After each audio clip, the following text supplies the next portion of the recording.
Hi friends, welcome back to my channel. Last ವಿಡಿಯೋದಲ್ಲಿ ನಾನು ನಿಮ್ಮ ಜೊತೆಗೆ ಟ್ರಿಪ್ ವ್ಲಾಗ್ನ ಶೇರ್ ಮಾಡಿದ್ದೆ ಅಲ್ಲ. ಈಗ ನಾನು ಅದನ್ನು ಕಂಟಿನ್ಯೂ ವ್ಲಾಗ್ನ ನಿಮ್ಮ ಜೊತೆ ಶೇರ್ ಮಾಡ್ತಾ ಇದ್ದೀನಿ. ಹೋಟೆಲಲ್ಲಿ ನಮ್ಮ ರೂಮ್ ಹೇಗಿತ್ತು ಅನ್ನೋದನ್ನು ಕೂಡ ತೋರಿಸೋಣ ಅಂತ ಅನ್ನಿಸ್ತು, ಹಾಗಾಗಿ ಅದನ್ನು ಕೂಡ ಶೇರ್ ಮಾಡ್ತಾ ಇದ್ದೀನಿ. ಇದು ಎಂಟ್ರೆನ್ಸು ನಮ್ಮ ರೂಮ್ ಒಳಗಡೆ ಬಂದಮೇಲೆ ಡೋರ್ ಪಕ್ಕದಲ್ಲೇ ಒಂದು ಕಬೋರ್ಡ್ ಇದೆ, ಅದರಲ್ಲಿ ಲಾಕರ್ ಕೂಡ ಇದೆ. ನಮಗೆ ಏನಾದರೂ ಬೇಕು ಅಂದರೆ ಇಂಪಾರ್ಟೆಂಟ್ ಇರೋವಂಥದ್ದು ನಮ್ಮ ಲಗೇಜ್ ಎಲ್ಲ ಕೂಡ ಇಲ್ಲಿ ಇಟ್ಕೋಬೋದು. ವ್ಯಾಲ್ಯೂಬಲ್ಸ್ ಇದ್ದರೂ ಕೂಡ ಲಾಕರಲ್ಲಿ ಇಟ್ಕೋಬೋದು. ಅದರ ಪಕ್ಕದಲ್ಲೇ ಒಂದು ಮೇಕಪ್ ಟೇಬಲ್ ಇದೆ, ಚಿಕ್ಕದೊಂದು ಮಿರರು, ಅಲ್ಲೇ ಒಂದು ಕೆಟಲೆಲ್ಲ ಇಟ್ಟು ನಾವು ಕಾಫಿ ಟೀ ಮಾಡ್ಕೋಬೇಕಾದ್ರೆ ಎಲ್ಲದನ್ನು ಕೂಡ ಇಟ್ಟಿದ್ರು. ಚಿಕ್ಕದೊಂದು ಡ್ರಾ ಇದೆ, ಅದರಲ್ಲಿ ಏನು ಬೇಕಾದರೂ ಇಟ್ಕೋಬೋದು ಮೇಕಪ್ ಐಟಮ್ಸ್ ಎಲ್ಲ ಕೂಡ. ಅದ್ರ ಕೆಳಗಡೆ ಒಂದು ಚಿಕ್ಕದು ಫ್ರಿಡ್ಜ್ ಇದೆ, ಸಮ್ಮರ್ಗಾದರೆ ಯೂಸ್ ಆಗುತ್ತೆ. ಅದರ ಪಕ್ಕದಲ್ಲಿ ದೊಡ್ಡದು ಇನ್ನೊಂದು ಮಿರರ್ ಇದೆ. ನಾವು ಆಲ್ರೆಡಿ ದರ್ಶನ ಮುಗಿಸ್ಕೊಂಡು ಬಂದು ಈಗ ಮತ್ತೆ ಡ್ರೆಸ್ ಚೇಂಜ್ ಮಾಡ್ಕೊತಾ ಇದ್ವಿ. ಅದ್ರ ಪಕ್ಕದಲ್ಲಿ ಒಂದು ಸ್ಮಾಲ್ ಟಿ ವಿ ಇದೆ. ಟಿ ವಿನಲ್ಲಿ ಎಲ್ಲ ಹಿಂದಿ ಚಾನಲ್ಸ್ ಬರ್ತಾಯಿತ್ತು. ದೊಡ್ಡದೊಂದು ವಿಂಡೋ ಇದೆ, ಬಟ್ ಅದು ಕ್ಲೋಸ್ಡು. ಔಟ್ಸೈಡು ನೋಡೋದಕ್ಕೆಲ್ಲ ಚೆನ್ನಾಗಿರುತ್ತೆ. ಇದು ಬೆಡ್ಡು, ಇಬ್ಬರಿಗೆ ತುಂಬಾ ಚೆನ್ನಾಗಿತ್ತು ಬೆಡ್ಡು. ಅದ್ರ ಪಕ್ಕದಲ್ಲೇ ನೋಡಿ, ಅಂದರೆ ಎಂಟ್ರೆನ್ಸ್ ಹತ್ರನೇ ಲೆಫ್ಟಿಗೆ ಅಟ್ಯಾಚ್ ಬಾತ್ರೂಮ್ ಇದೆ, ರೈಟ್ ಸೈಡ್ಗೆ ಮಿರರು ಅದು ಇರೋವಂಥದ್ದು. ತುಂಬಾ ದೊಡ್ಡದಾಗಿ ಚೆನ್ನಾಗಿತ್ತು ರೂಮು.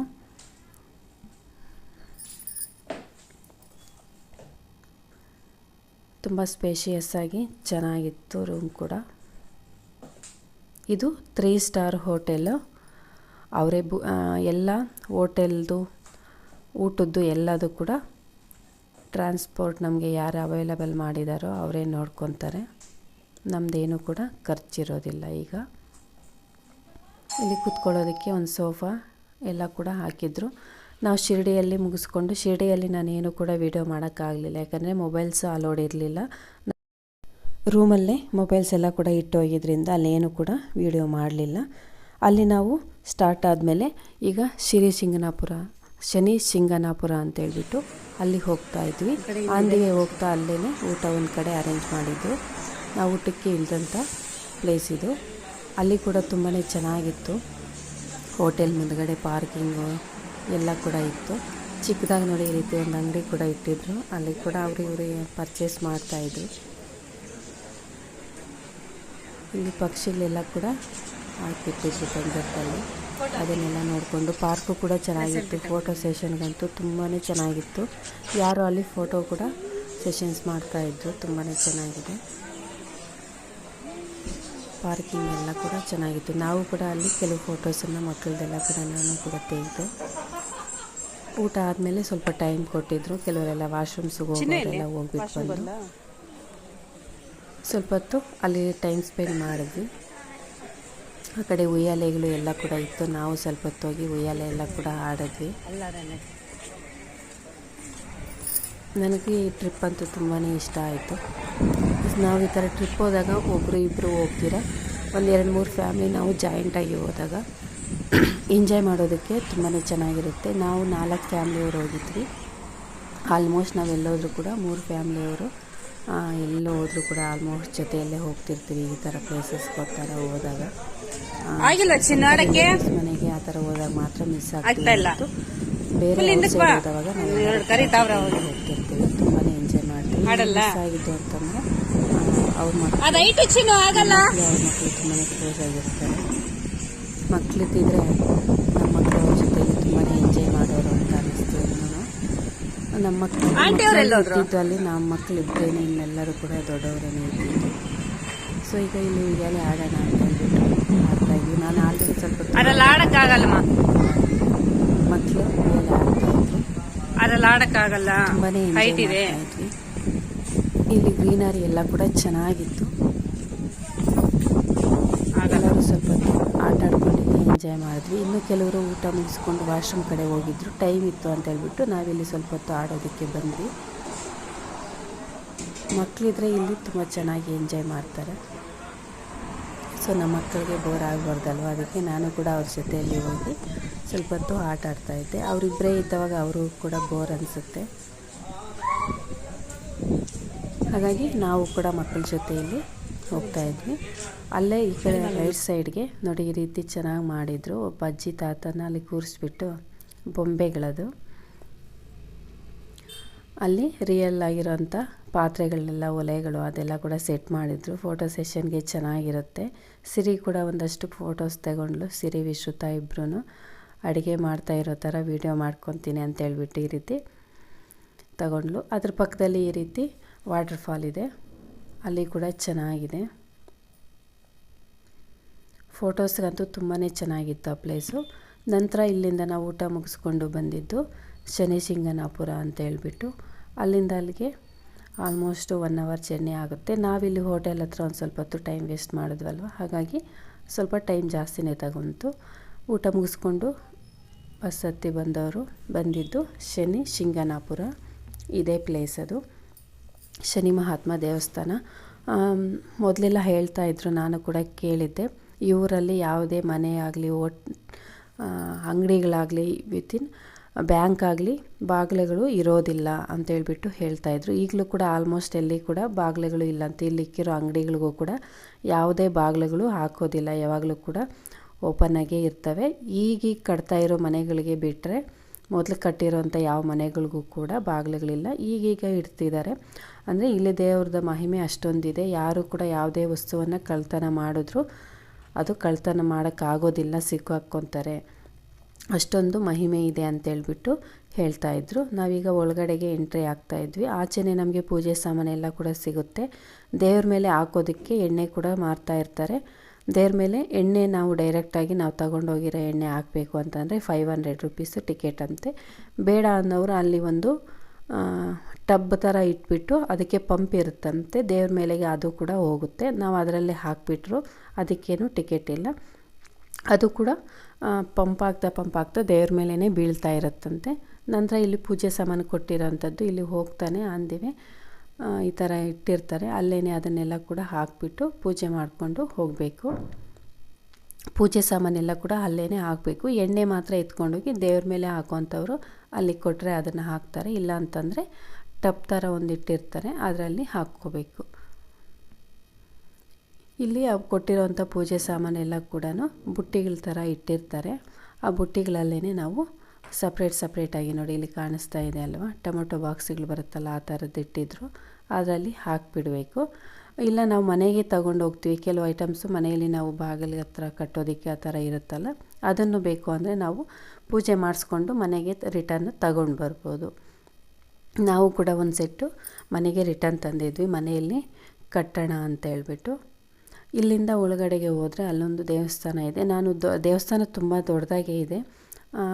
ಅದು ನೋಡಿಬಿಟ್ಟು ಒಳಗಡೆ ದೇವಸ್ಥಾನ ಗರ್ಭಗುಡಿ ಕೂಡ ದೊಡ್ಡದಾಗಿರುತ್ತೆ ಅಂತ ಅಂದ್ಕೊಂಡೆ, ಆದರೆ ಅದು ಓಪನ್ ಪ್ಲೇಸು. ಈ ಕಡೆ ಮುಂದೆ ಕಾಣಿಸ್ತಾ ಇದೆ ನೋಡಿ, ತೋರಿಸ್ತೀನಿ. ಓಪನ್ ಪ್ಲೇಸಲ್ಲಿ ಒಂದು ಕಲ್ಲಿನ ವಿಗ್ರಹ ಥರ ಇದೆ, ಅದೇ ಅಂತೆ ದೇವರು. ಅಲ್ಲಿ ಒಬ್ಬರು ನಿಂತ್ಕೊಂಡು ನಾವು ಕೊಟ್ಟಂಥ ಎಣ್ಣೆನೆಲ್ಲ ಕೂಡ ಹಾಕ್ತಾ ಇರ್ತಾರೆ. ನಾವು ಹಾಕಿರೋ ಟಬ್ಬಲ್ಲಿ ಹಾಕಿರೋ ಅಂಥ ಆಯಿಲು ಅಲ್ಲಿ ಮೇಲೆ ಒಂದು ಪೈಪ್ ಕನೆಕ್ಷನ್ ಕೊಟ್ಬಿಟ್ಟು ಇಟ್ಟಿರ್ತಾರೆ, ಅದರಿಂದ ಪಂಪಾಗಿ ಬರ್ತಾ ಇರುತ್ತೆ. ನೋಡಿ ಕಾಣಿಸ್ತಾ ಇದೆ ಅಲ್ವಾ, ಅದೇ ದೇವರು, ಶನಿ ಮಹಾತ್ಮ ದೇವರು. ತುಂಬಾ ಪವರ್ಫುಲ್ ಅಂತ ಹೇಳ್ತಾರೆ. ಇಲ್ಲಿ ಕಾಣಿಸ್ತಿದೆ ಅಲ್ವಾ, ಇದೆ ಗರ್ಭಗುಡಿ ಏನೂ ಇಲ್ಲ, ಓಪನ್ ಪ್ಲೇಸಲ್ಲೇ ಇರೋ ಅಂಥದ್ದಿದು. ಚೆನ್ನಾಗಿದೆ, ಅಲ್ಲಿ ವೈಬ್ಸ್ ಎಲ್ಲ ಕೂಡ ತುಂಬ ಚೆನ್ನಾಗಿತ್ತು. ಇನ್ನು ಸ್ವಲ್ಪ ಹೊತ್ತು ಅಲ್ಲೇ ಇರಬೇಕು ಅನ್ನೋ ಥರ. ಮುಂದುಗಡೆ ನೋಡಿ ಚಿಕ್ಕದಾಗಿ ಒಂದು ಆಂಜನೇಯನ ವಿಗ್ರಹ ಕೂಡ ಇದೆ. ಅಲ್ಲಿ ದರ್ಶನ ಎಲ್ಲ ಮುಗಿಸ್ಕೊಂಡು ಆಚೆಗೆ ಬರಬೇಕಾದ್ರೆ ನವಗ್ರಹಗಳಿದೆ. ನವಗ್ರಹಗಳಂತೂ ನನಗೆ ತುಂಬಾ ಇಷ್ಟ ಆಯಿತು, ಚೆನ್ನಾಗಿ ಕಟ್ಟಿದ್ದಾರೆ. ನಾವು ನವಗ್ರಹಗಳನ್ನ ಸುತ್ತಾಡೋಣ ಅಂತೇಳ್ಬಿಟ್ಟು, ಅಂದರೆ ನವಗ್ರಹಗಳಿಗೆ ಸುತ್ತಿದ್ರೆ 9 ಸುತ್ತು 5 ಸುತ್ತು ಈ ರೀತಿ ಸುತ್ತಾರಲ್ವ, ಸುತ್ತಿದ್ರೆ ಒಳ್ಳೆಯದು ಅಂತೇಳ್ಬಿಟ್ಟು ನಾವು ಕೂಡ ಸುತ್ತಾಕ್ಕೊಂಡು ಆಚೆಗೆ ಬಂದಾದಮೇಲೆ ಈಗ ಹೋಗಿದ್ದು ನಾವು ಆಂದಿವೆ ಇನ್ನೊಂದು ಪ್ಲೇಸು. ಇಲ್ಲಿಗೆ ಹೋಗೋ ಅಷ್ಟೊತ್ತಿಗೆ ಆಲ್ರೆಡಿ 7 ಗಂಟೆ ಹಂಗೆ ಆಗೋಗಿ 5:30 6 ಗಂಟೆಗೆ ಹೋದ್ವಿ. ದರ್ಶನ ಎಲ್ಲ ಮುಗಿಸ್ಕೊಂಡು ಬರೋ ಅಷ್ಟೊತ್ತಿಗೆ 7 ಗಂಟೆ ಆಯಿತು. ಈಗ ಒಳಗಡೆಗೆ ಹೋಗ್ತಾಯಿದ್ವಿ. ಇದು ಕೂಡ ಒಂದು ಗಣೇಶ ದೇವಸ್ಥಾನ.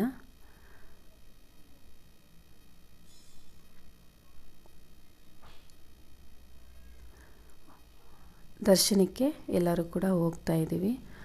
ಇಲ್ಲಿ ಕೂಡ ಮಳೆ ಬಂದಿದ್ದರಿಂದ ತುಂಬಾ ಕೊಚ್ಚೆ ಥರ ಆಗಿಬಿಟ್ಟಿತ್ತು. ಬಟ್ ಶಿರಡಿಯಲ್ಲಿ ನಾವು ಹೋದಾಗ ಮಳೆ ಏನೂ ಕೂಡ ಇರಲಿಲ್ಲ. ಅಲ್ಲಿ ಚೆನ್ನಾಗಿ ದರ್ಶನ ಮಾಡ್ಕೊಬಂದ್ವಿ. ಮಳೆ ಬಂದು ನಿಂತಿತ್ತು, ಅಲ್ಲಿ ಕೂಡ ತೇವ ಇತ್ತು. ಆದರೆ ನಾವು ಹೋದಾಗ ಮಳೆ ಬೀಳ್ತಾ ಇರಲಿಲ್ಲ. ಈಗ ನಾವು ಸಾಯಂಕಾಲ 6 ಗಂಟೆ ಆಯಿತು ದರ್ಶನಕ್ಕೆ ಅಂತ ಹೇಳ್ಬಿಟ್ಟು ಒಳಗಡೆ ಹೋಗ್ತಾ ಇದ್ದೀವಿ. ದರ್ಶನ ಮುಗಿಸ್ಕೊಂಡು ಆಚೆಗೆ ಬಂದಮೇಲೆ ಹೊರಗಡೆ ಗರ್ಭಗುಡಿ ಹತ್ರ ನಮಗೆ ಫೋಟೋ ತೆಗಿಯೋಕ್ಕೆ ವಿಡಿಯೋ ತೆಗಿಯೋದಕ್ಕೆ ಬಿಡೋದಿಲ್ಲ. ಆಲ್ಮೋಸ್ಟ್ ಎಲ್ಲ ಕಡೆಯೂ ಹಾಗೆ ಅಲ್ವಾ. ಆಚೆ ಬಂದಮೇಲೆ ಇಲ್ಲಿ ಕೂಡ ಪಾರ್ಕಿಂಗ್ ಎಲ್ಲ ಕೂಡ ಚೆನ್ನಾಗಿದೆ. ದೇವಸ್ಥಾನ ಸುತ್ತಲೂ ಕೂಡ ಫೋಟೋಗಳೆಲ್ಲ ಇಟ್ಕೊಳ್ಳೋದಕ್ಕೆ ವಿಡಿಯೋ ಇಟ್ಕೊಳ್ಳೋದಕ್ಕೆ ಚೆನ್ನಾಗಿ ಮಾಡಿದ್ದಾರೆ. ಅಲ್ಲಿ ಸ್ವಲ್ಪ ಹೊತ್ತು ಇದ್ವಿ. ಶನಿಶಿಂಗನಾಪುರದಿಂದ ಫಸ್ಟ್ ಇಲ್ಲಿ ಬಂದ್ವಿ. ಇಲ್ಲಿಂದ ಇನ್ನೂ ಒಂದು ಶಿವನ ದೇವಸ್ಥಾನಕ್ಕೆ ಹೋಗ್ತಾಯಿದ್ವಿ. ಇದು ಅಮಾವಾಸ್ಯೆ ದಿನ ಅವತ್ತು, ಅಂದರೆ ಶ್ರಾವಣ ಶನಿವಾರಗಳು ಸ್ಟಾರ್ಟ್ ಆಗುತ್ತಲ್ವ, ಫಸ್ಟ್ ಅಮಾವಾಸ್ಯೆ ದಿನ ಇದೆ. ಅಂದರೆ ಆಲ್ರೆಡಿ 15 ಡೇಸ್ ಆಗಿದೆ ನಾವು ಹೋಗಿ ಬಂದು. 15 ಡೇಸ್ಗಿಂತೂ ಜಾಸ್ತಿನೇ ಆಗಿದೆ, 20 ಡೇಸ್ ಆಗ್ತಾ ಬಂತು. ಬಟ್ ವಿಡಿಯೋ ಹಾಕೋದಕ್ಕೆ ನನಗೆ ಟೈಮ್ ಸಿಕ್ಕದೆ ಹಾಕಲಿಲ್ಲ, ಸ್ವಲ್ಪ ಲೇಟ್ ಆಗೋಯಿತು. ಶ್ರಾವಣ ಶನಿವಾರಗಳು ಸ್ಟಾರ್ಟ್ ಆಗುತ್ತಲ್ವ, ಅಮಾವಾಸ್ಯೆ ದಿನ ಮಾರನೇ ದಿನದಿಂದ ಶ್ರಾವಣ ಶನಿವಾರಗಳು. ಸೊ ಅವತ್ತಿನ ಲಾಗು, ಹಾಗಾಗಿ ಅವತ್ತು ಅಲ್ಲಿ ಶ್ರಾವಣ ಫಸ್ಟು ಸೋಮವಾರ ಬಂತಲ್ವ, ಅಮಾವಾಸ್ಯೆ ಬಂದಿದ್ದು ಭಾನುವಾರ, ಸೋಮವಾರ ಆಗಿದ್ದರಿಂದ ಶ್ರಾವಣ ಸೋಮವಾರ ಆಗಿದ್ದರಿಂದ ನಾವು ನೆಕ್ಸ್ಟ್ ಹೋಗಿದ್ದ ಪ್ಲೇಸಲ್ಲಿ ತುಂಬ ಚೆನ್ನಾಗಿ ದೇವರಿಗೆ ಅಲಂಕಾರ ಎಲ್ಲ ಕೂಡ ಮಾಡ್ತಾಯಿದ್ರು. ಶಿವನ ದೇವಸ್ಥಾನ ಅದು ಕೂಡ ತೋರಿಸ್ತೀನಿ. ಇಲ್ಲಿ ನೋಡಿ ಹಸುಗಳು, ಎತ್ತಿನ ಗಾಡಿ ಆ ಥರ ಎಲ್ಲ ಕೂಡ ಚೆನ್ನಾಗಿತ್ತು. ನಮ್ಮವ್ರು ನನಗೆ ಫೋಟೋ ತೆಗಿ ಅಂತ ಹೇಳ್ಬಿಟ್ಟು ಆ ರೊಚ್ಚೆಯಲ್ಲೇ ಒಳಗಡೆಗೆ ಹೋಗಿದ್ದಾರೆ. ನಾವು ಯಾರೂ ಹೋಗಲಿಲ್ಲ, ಬಟ್ಟೆ ಎಲ್ಲ ಗಲೀಜು ಮಾಡ್ಕೊತೀವಿ ಮಕ್ಕಳೆಲ್ಲರೂ ಕೂಡ ಅಂತ ಹೋಗಲಿಲ್ಲ. ನೆಕ್ಸ್ಟ್ ಆಚೆ ಬಂದಮೇಲೆ ಅಲ್ಲಿ ಮುಸ್ಕಿನ ಜೋಳ ಸುಡ್ತಾಯಿದ್ರು, ತಗೊಳ್ಳೋಣ ಅಂತೇಳ್ಬಿಟ್ಟು ಹೋದ್ವಿ. ಬಟ್ ನಮ್ಮ ಕಡೆಗಿಂತ ಅಲ್ಲಿ ತುಂಬಾ ರೇಟ್ ಜಾಸ್ತಿ. ಒಂದು 25 ರುಪೀಸು ಏನೋ ಹೇಳ್ತಾಯಿದ್ರು. ನಮ್ಮ ಸೈಡ್ ಆದರೆ ಇನ್ನೂ ಕಡಿಮೆಗೇ ಸಿಗುತ್ತಲ್ವ, 10 ರುಪೀಸ್ 15 ರುಪೀಸ್ಗೆಲ್ಲ. ಮೇ ಬಿ ಬ್ಯಾಂಗ್ಳೂರಲ್ಲಿ ಜಾಸ್ತಿ, ಬೆಂಗಳೂರಲ್ಲೆಲ್ಲ ಕಡಿಮೆ. ಸೊ ಅಲ್ಲಿಂದ ಬಂದಿದ್ದು ನೋಡಿ ಶಿವಲಿಂಗ ದೇವಸ್ಥಾನಕ್ಕೆ. ತುಂಬ ಚೆನ್ನಾಗಿ ಕುತ್ಕೊಂಡು ಹಾಕ್ಕೊಳ್ಳಿ. ಗರ್ಭಗುಡಿ ಒಳಗೆ ರೀತಿ ಇದೆ, ಎಲ್ಲ ಅಲಂಕಾರ ಕೂಡ ಮಾಡ್ತಾಯಿದ್ರು ಶ್ರಾವಣ ಶನಿವಾರಗಳಿಗೆ. ಇನ್ನೇನು ಬಾಗಿಲು ಹಾಕೋ ಟೈಮ್ ಆಗಿತ್ತು, ಅವರು ಬೇಗ ಬೇಗ ದರ್ಶನ ಮಾಡಿಕೊಂಡು ಬನ್ನಿ ಬಾಗಿಲು ಹಾಕಬೇಕು ಅಂತ ಹೇಳ್ತಾಯಿದ್ರು. ನಾವೆಲ್ಲರೂ ಕೂಡ ದರ್ಶನ ಮುಗಿಸ್ಕೊಂಡು ಈಗ ಆಚೆಗೆ ಬರೋ ಅಷ್ಟೊತ್ತಿಗೆ ಕರೆಂಟು ಕೂಡ ಹೋಗ್ಬಿಡ್ತು. ಅಲ್ಲಿ ಮೇ ಬಿ ಅಲ್ಲಿ ಆಫ್ ಮಾಡಿದ್ರು ಏನೋ ಗೊತ್ತಿಲ್ಲ, ಅಲ್ಲಿ ಕರೆಂಟ್ ತೆಗೆದುಬಿಟ್ರು. ದರ್ಶನ ಮುಗಿಸ್ಕೊಂಡು ಅಲ್ಲಿಂದ ಆಚೆಗೆ ಬಂದು ಊಟ ಮುಗಿಸ್ಕೊಂಡು ನೆಕ್ಸ್ಟು ಇದು ಪುಣೆಯಲ್ಲಿರೋವಂಥ ದೇವಸ್ಥಾನ, ಶಿವನ ದೇವಸ್ಥಾನ. ಪುಣೆ ಏರ್ಪೋರ್ಟ್ಗೆ ಹೋಗ್ತೀವಿ. ಇಲ್ಲಿಗೆ ಬರೋ ಅಷ್ಟೊತ್ತಿಗೆ ಆಲ್ಮೋಸ್ಟ್ 9 o'clock ಹಂಗಾಗಿತ್ತು ದೇವಸ್ಥಾನ ಹತ್ರ. ಈಗ ನೆಕ್ಸ್ಟ್ ನಾವು ಹೋಗ್ತಿರೋದು ಊಟಕ್ಕೆ. ಊಟ ಎಲ್ಲ ಮುಗಿಸ್ಕೊಂಡು ಏರ್ಪೋರ್ಟ್ಗೆ ಹೋಗ್ತೀವಿ. ಇದು ಆಚೆ ನೋಡಿ ದೇವಸ್ಥಾನ. ನಾವು ಆಚೆ ಬರೋ ಅಷ್ಟೊತ್ತಿಗೆ ಲೈಟ್ಗಳೆಲ್ಲ ಮೇ ಬಿ ಅವ್ರು ಆಫ್ ಮಾಡಿರೋದು ಅನಿಸುತ್ತೆ, ಕ್ಲೋಸಿಂಗ್ ಟೈಮ್ ಅಂತ. ಜನ ಬರ್ತಾನೆ ಇರ್ತಾಯಿದ್ರು. ಈಗ ಊಟ ಎಲ್ಲ ಮುಗಿಸ್ಕೊಂಡು ನಾವೀಗ ಪುಣೆ ಏರ್ಪೋರ್ಟ್ಗೆ ಎಂಟ್ರಿ ಆಗಿದ್ದೀವಿ ಆಚೆ. ಇಲ್ಲಿ ಇನ್ನೂ ನಾವು ಬೋರ್ಡಿಂಗ್ ಪಾಸ್ ತಗೊಂಡಿರಲಿಲ್ಲ, ಈಗ ಹೋಗಿ ಬೋರ್ಡಿಂಗ್ ಪಾಸ್ ತಗೋಬೇಕು. ಪುಣೆ ಏರ್ಪೋರ್ಟಲ್ಲಂತೂ ತುಂಬಾ ಟೈಮ್ ತಗೊಂತು. ಅಂದರೆ ಫ್ಲೈಟು ನಮಗೆ ಇದ್ದಿದ್ದು 12:30ಗೆ, ಆದರೆ 3 o'clock ಹಂಗೆ ಆಗಿಬಿಡ್ತು. ಮಳೆ ಇದ್ದಿದ್ದರಿಂದ ಫ್ಲೈಟು ಬಂದು ಹಾಫ್ ಆನ್ ಅವರ್ ಲೇಟ್ ಅಂತ ಹೇಳ್ತಾಯಿದ್ರು. ನಾವಿನ್ನೂ ಊಟಕ್ಕೆ ಹೋಗೋಕ್ಕೆ ಮೊದಲೇ already half an hour late ಅಂತೇಳ್ಬಿಟ್ಟು ಅನೌನ್ಸ್ ಮಾಡಿದರು. 1:30ಗೆ ಫ್ಲೈಟ್ ಇದೆ ಅಂತ ಹೇಳಿದ್ರು. ಮತ್ತೆ ಬಂದು ನಾವಿಲ್ಲಿ ಬೋರ್ಡಿಂಗ್ ಪಾಸ್ ಎಲ್ಲ ತಗೊಂಡು ಹೋಗಿ ಒಳಗಡೆ ಕೂತ್ಕೊಳ್ಳೋ ಅಷ್ಟೊತ್ತಿಗೆ ಟೈಮೇನೋ ಆಗಿತ್ತು. ಆದರೆ ಮತ್ತೆ ಬಂದು flight half an hour late ಅಂತ ಹೇಳ್ಬಿಟ್ಟು ಹೇಳಿದ್ರು. 2 ಸಲ ಬಂದಾರಿತ್ತು ಹಾಫ್ ಆನ್ ಅವರ್ ಲೇಟ್ ಅಂತ ಹೇಳಿಬಿಟ್ಟು ಹೋದರು. ಆಲ್ಮೋಸ್ಟ್ ಬರೋ ಅಷ್ಟೊತ್ತಿಗೆ 3 o'clock ಆಗಿತ್ತು ಫ್ಲೈಟ್ಗೆ. ನಾವಿನ್ನು ಹೋಗಿ ಕೂತ್ಕೊಂಡು ಎಲ್ಲ ಬಿಡೋ ಅಷ್ಟೊತ್ತಿಗೆ ಅಲ್ಲೇ 3:30 ಹಂಗಾಗ್ಬಿಡ್ತು. ಫುಲ್ಲು ನಿದ್ದೆ ಟೈಮು. ಓಡಾಡಿ ಎಲ್ಲರೂ ಟಯರ್ಡ್ ಬೇರೆ ಆಗಿದ್ವಿ, ನಿದ್ದೆ ಬೇರೆ ಇರಲಿಲ್ಲ. ಏರ್ಪೋರ್ಟಲ್ಲಿ ಕೂತ್ಕೊಂಡು ನಿದ್ದೆ ಮಾಡೋಕ್ಕೂ ಆಗ್ತಿರ್ಲಿಲ್ಲ, ಕೂತ್ಕೊಂಡಿರೋಕ್ಕೂ ಆಗ್ತಿರ್ಲಿಲ್ಲ. ಹಾಗಾಗಿಬಿಟ್ಟಿತ್ತು. ನನಗಂತೂ ಫುಲ್ಲು ನಿದ್ದೆ ಬರ್ತಿತ್ತು. ಫ್ಲೈಟ್ ಹೋಗಿ ಕೂತ್ಕೊಂಡಿದ್ದೆ, ಪ್ರಾಣ ಎಲ್ಲೋಯ್ತೋ ಗೊತ್ತಿಲ್ಲ, ಅಷ್ಟು ನಿದ್ದೆ ಮಾಡಿಬಿಟ್ಟೆ. ಬ್ಯಾಂಗ್ಳೂರು ಏರ್ಪೋರ್ಟ್ ಹತ್ರ ಬಂದವಾಗ ಆಗಕ್ಕೂ ಹುಡುಕ್ತಾಯಿದ್ರಿ ಎದ್ದೋಳ್ರಿ ಅಂತ ಹೇಳ್ಬಿಟ್ಟು ಆಗ ಎತ್ತಿದ್ದು. ಅಷ್ಟು ನಿದ್ದೆ ಮಾಡಿಬಿಟ್ಟಿದ್ದೆ, ಫುಲ್ ಟಯರ್ಡ್ ಆಗಿಬಿಟ್ಟಿದ್ವಿ. ಈಗ ಫ್ಲೈಟ್ ಬಂದಿದೆ, ನಾವು ಒಳಗಡೆಗೆ ಹೋಗ್ತಾ ಇದ್ದೀವಿ ಫ್ಲೈಟ್ ಹತ್ತೋದಕ್ಕೆ. ಎಲ್ಲರೂ ನಿದ್ದೆ ಟೈಮಲ್ಲಿ ಫುಲ್ಲು ಟಯರ್ಡ್ ಆಗಿದ್ವಿ. May be day time journey ಮಾಡಿದ್ರೆ ಇನ್ನೂ ಚೆನ್ನಾಗಿರುತ್ತೆ ಫ್ಲೈಟಲ್ಲಿ. ನಾವು ಫಸ್ಟ್ ಡೇ ಬಂದಿದ್ದ ದಿನ ಮಾರ್ನಿಂಗು 6-7 ಹಂಗಾಗಿತ್ತಲ್ವ, ಹಾಗಾಗಿ ಒಂದು ಸ್ವಲ್ಪ ಪರವಾಗಿಲ್ಲ. ಈಗಂತೂ ಫುಲ್ಲು ಕತ್ಲೆ ಇದ್ದಿದ್ದರಿಂದ ಅದರಲ್ಲೂ ನಾವೇನು ನೋಡೋಕ್ಕೆ ಹೋಗಿಲ್ಲ, ಹೇಳ್ದೆ ಅಲ್ವಾ ಫುಲ್ ನಿದ್ದೆ ಮಾಡಿಬಿಟ್ಟಿದ್ದೆ ಅಂತ. ನನಗಂತೂ ಅಷ್ಟು ನಿದ್ದೆ ಇತ್ತು. ಮೊದಲ ದಿನ ಏನೋ ಸ್ಟೇ ಮಾಡಿದ ದಿನ ಚೆನ್ನಾಗಿ ನಿದ್ದೆ ಮಾಡಿದ್ವಿ. ಅದಕ್ಕೆ ಮೊದಲ ದಿನ ನಾವು ಹೋಗಿದ್ದ ದಿನ ಅವತ್ತು ನೈಟೆಲ್ಲ ನಿದ್ದೆನೇ ಇರಲಿಲ್ಲ. 5 ನಿಮಿಷ ಕೂಡ ಅವತ್ತು ನಿದ್ದೆ ಮಾಡಿಲ್ಲ ನಾವು. ಹೋಗಿದ್ದ ದಿನ ನೈಟ್ ಅಂದರೆ ಫ್ರೈಡೇ ನೈಟು 5 ನಿಮಿಷ ಕೂಡ ನಿದ್ದೆ ಇರಲಿಲ್ಲ. ಮಾರನೇ ದಿನ ಹಂಗೆ ಕಂಟಿನ್ಯೂಸ್ ಆಗಿ ಎಲ್ಲ ಓಡಾಡಿದ್ದು. ಶಿರ್ಡಿಯಲ್ಲಿ ಒಂದಿನ ಸ್ಟೇ ಮಾಡಿದ್ವಿ, ಬಟ್ ಆದರೂ ಕೂಡ ಟಯರ್ಡ್ ಆಗಿರ್ತೀವಲ್ವ. ಬಂದು ಬ್ಯಾಂಗ್ಳೂರಲ್ಲಿ ಇಳಿಯೋಷ್ಟೊತ್ತಿಗೆ 4:30 ಆಗಿತ್ತು. ಸೊ ನಾನು ವೀಡಿಯೋ ಏನು ಕೂಡ ಮಾಡಲಿಲ್ಲ ಟಯರ್ಡ್ ಆಗಿದ್ದರಿಂದ. ಓಕೆ ಫ್ರೆಂಡ್ಸ್, ಇವತ್ತಿನ ವೀಡಿಯೋನ ನಾನು ಇಲ್ಲಿಗೆ ನಿಲ್ಲಿಸ್ತಾ ಇದ್ದೀನಿ. ನೆಕ್ಸ್ಟ್ ವೀಡಿಯೋನ ಮತ್ತೆ ಕಂಟಿನ್ಯೂ ಮಾಡ್ತೀನಿ. ಅಲ್ಲಿವರೆಗೂ ಬಾಯ್ ಫ್ರೆಂಡ್ಸ್.